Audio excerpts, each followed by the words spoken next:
Hey, this is John Hope-Bryant, and I'm first and foremost here to congratulate you. Congratulations on your first of many achievements in the world of entrepreneurship and small business.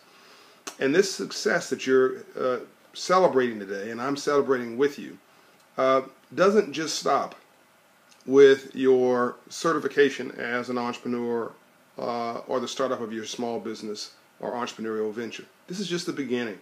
You've now become a role model to so many young people who don't know who they want to be when they grow up. And you think about kids in inner cities and why they want to be rap stars, athletes, and drug dealers only as symbols of success. There's nothing wrong with these kids. They're actually brilliant. They're just simply modeling what they see. We've got to give them something different to see. Why do they want to be rap stars, athletes, and drug dealers? Because those are the images of success in their neighborhood that they see. The book The Tipping Point, Malcolm Gladwell as the author, proved that through a University of Illinois study that if 5% of all role models, communities stabilize. Not 80% or even 20% or even 10% role models, just 5. So at 5% role models, you get a sense of how powerful hope is. You only need a super minority of it to change the world.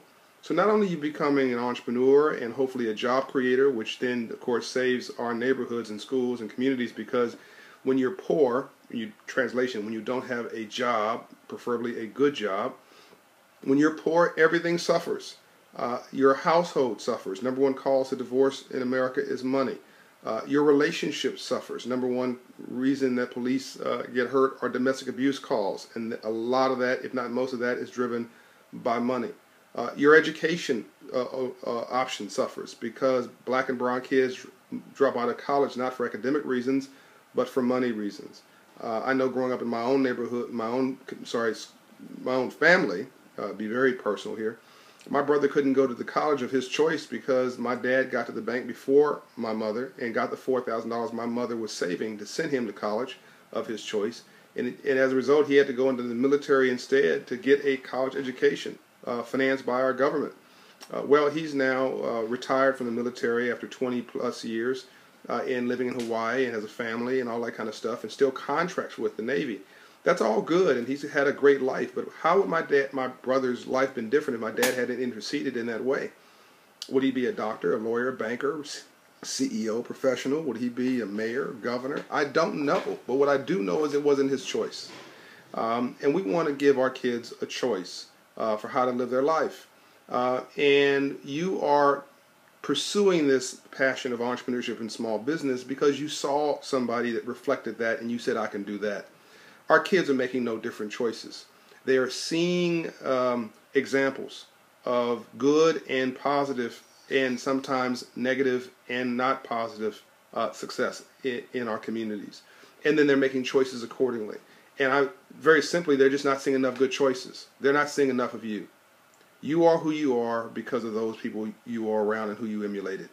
And every successful person, by the way, admits the same thing. None of us got here on our own. And so you're literally becoming the change you want to see in the world. Watch how you live your life. It may be the only Bible that anybody else reads. Now, what you're graduating from, the Entrepreneurship Training Program at Operation Hope, is near and dear to me. This is why I'm doing a video on Saturday morning when I could be doing something else, like tackling this desk with all this work on it. But this is near and dear to me, and I'm going to give you a quick story and a couple things to think about. First thing is to redefine success in your life. Success is going from failure to failure without loss of enthusiasm. Never, ever, ever, ever, ever give up. People who know me know I never give up. It's your most valuable trait as an entrepreneur. The second thing is the definition of an entrepreneur. An entrepreneur works 18 hours a day to keep from getting a job, which also translates into never give up, but it also translates into work. This is not going to be an easy road. It's not going to be a simple road. You're going to feel underestimated and underappreciated and undercompensated, but that doesn't mean you're going to be underwhelmed. And you will never be tired if this is truly what you're meant to do. You'll be exhausted, you'll be worn out, but you won't be tired because people who do what they're passionate about aren't tired. And when you have problems, and you'll have plenty of them, you'll have the belief and the comfort of knowing there are your problems. You own them, you created them, and you can solve them. I asked a a guy, Pakistani guy who drives me in Washington, D.C., why did he come to America and his family? The choice and the answer was simple: freedom. That's everybody's reason for coming to America as an immigrant. Freedom. And in the 20th century, in a world of democracy, the way you codified freedom or empowerment in your hands was the right to vote.